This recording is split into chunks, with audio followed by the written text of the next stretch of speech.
March 29, 1971, Brigadier John Amadu Bangura, along with 3 other senior military officers, are executed by hanging for attempting to overthrow the tyrannical rule of Dr. Siaka Steven in Sierra Leone. 3 years earlier, Bangura had single-handedly installed Stevens as Prime Minister after a successful coup. In this edition of Hispul Media, I will revisit the heartbreaking story of Brigadier John Amadu Bangura. I will answer the questions: who is Brigadier John Amadu Bangura and what role did he play in bringing Siaka Stevens to power? What led to their fallout? Did Bangura actually plot a coup against his former friend?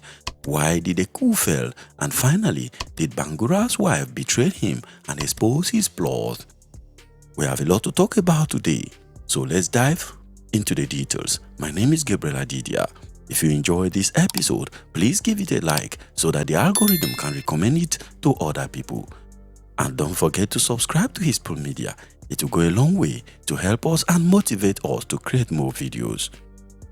So, who was Brigadier John Amadu Bangura? The man known to history as Brigadier John Amadu Bangura was born on March 8, 1930 at Kalamba in Karen Chiefdom of Bombali District in British Sierra Leone. At that time, Sierra Leone was still under British colonial rule, and the military was a narrow path to dignity and a rare ladder for men with talent and ambition. Meanwhile, the young John Amadu Bangura was bright, curious, and disciplined. When he came of age, he attended Binkolo and Rogbande American Wesleyan Mission Schools and Koyema and both government secondary schools. Bangura left school in 1949 and joined the army in 1950. When he joined the Royal Sierra Leone Regiment, he did so not just to serve, but to rise, and to rise honorably. From the very first day, Bangura was different. His colleagues said he stood straighter than others, thought deeper, questioned quietly, but obeyed with precision. His excellence and his deep sense of respect caught the eye of his superiors. He became the favorite for different military trainings abroad. Bangura undertook military trainings in Ghana and Nigeria and at the bomber camp in Accra. In one telling moment on a platoon commander's course in bomber camp Teshi, Ghana, he graduated first among 16 senior non-commissioned officers. That victory changed everything for Bangura. The performance caught the attention of the selection board presided over by General Sir Lashman Whistler of the Royal West African Frontier Force, and he personally recommended him for officer training in England. What followed next was impressive. Let me now tell you the whole story that followed from here. Bangura was transferred to Eton Hall, Mons Officer Cadet School in Aldershot, England in 1952. At Eton Hall, Bangura learned the art of command, deeper discipline, and responsibility. After his graduation from Mons, he was recommended by the British Army for more vigorous training at the Royal Military Academy in Sandhurst. On graduation from Sandhurst in August 1954, he was commissioned as a second lieutenant. After a successful young officer's course at the Heights and Warminster, Bangura was posted on secondment to British Army on the Rhine in West Germany. While on secondment there, he was promoted to the rank of lieutenant. Bangura returned to Sierra Leone in 1955 and appointed commander of a rifle company's platoon in the 1st Battalion of the Royal Sierra Leone Regiment. In 1958, he received promotion to the rank of captain. By 1962, he served with the 1st Sierra Leonean contingent on the Congo operation of the United Nations. On his return home that year, he was promoted to the rank of major.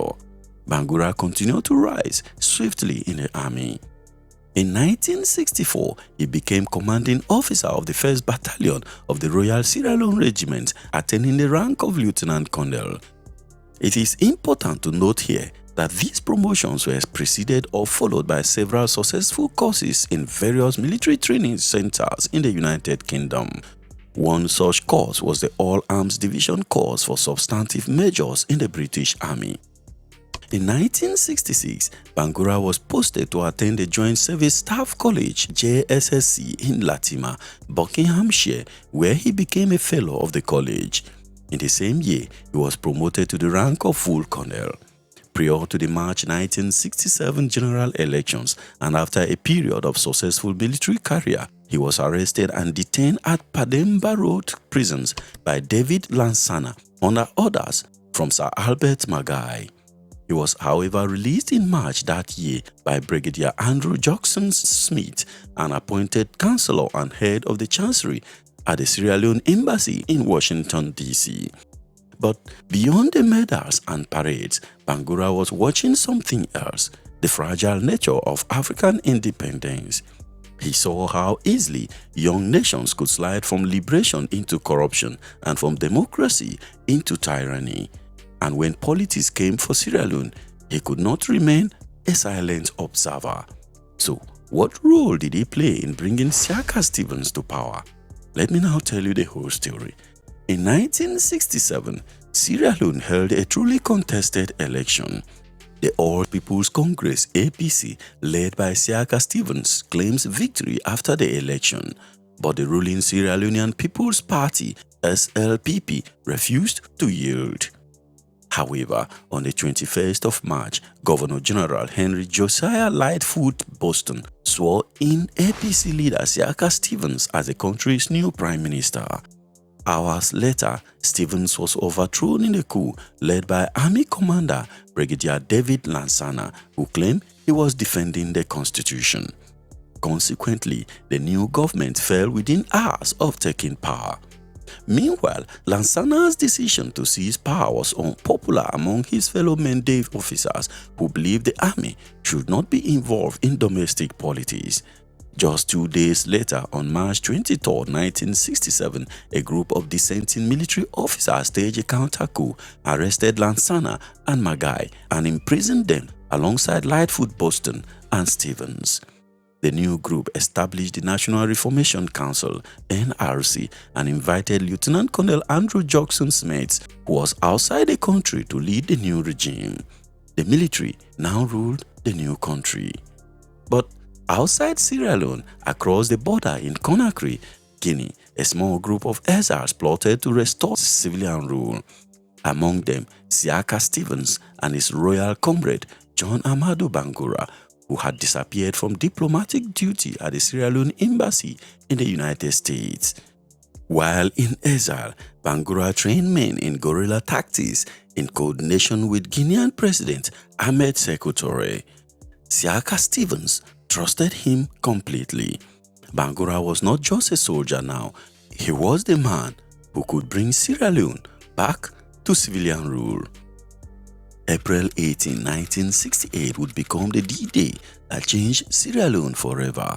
At dawn, a group of non-commissioned officers, sergeants and corporals stormed into the capital, Freetown, and overthrew NRC dictatorship of Lieutenant Colonel Andrew Juxon-Smith.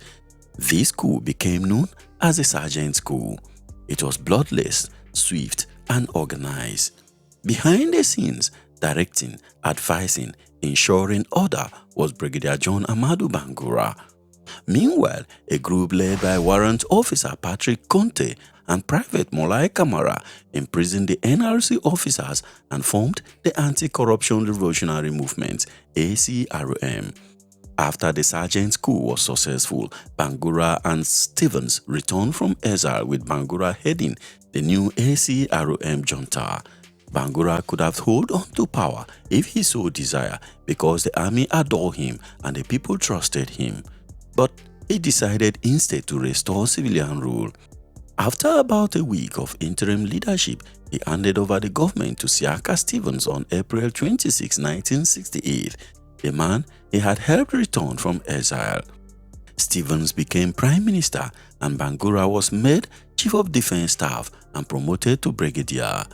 The British decorated him Commander of the Order of the British Empire (CBE) for restoring constitutional rule in the country. For a brief, shining moment, Sierra Leone seemed saved. But the real problem was about to begin. In politics, however, gratitude is rarely eternal. As Stevens consolidated power, he became increasingly authoritarian. Corruption was creeping in fast, and democracy was being replaced by one-man rule. The pressure of several coup attempts, both real and perceived, played a key role in his descent into tyranny. Rumors began to spread also that Siaka Steven was planning to sideline Bangura, his army chief. This led to heightened tensions between the pragmatic politician and the principled leader. In the meantime, Bangura was seen by many senior army officers as the only man who could put the brakes on Stevens' increasingly authoritarian government. The army was devoted to Bangura, and it was believed in some quarters that this made him potentially dangerous to Stevens.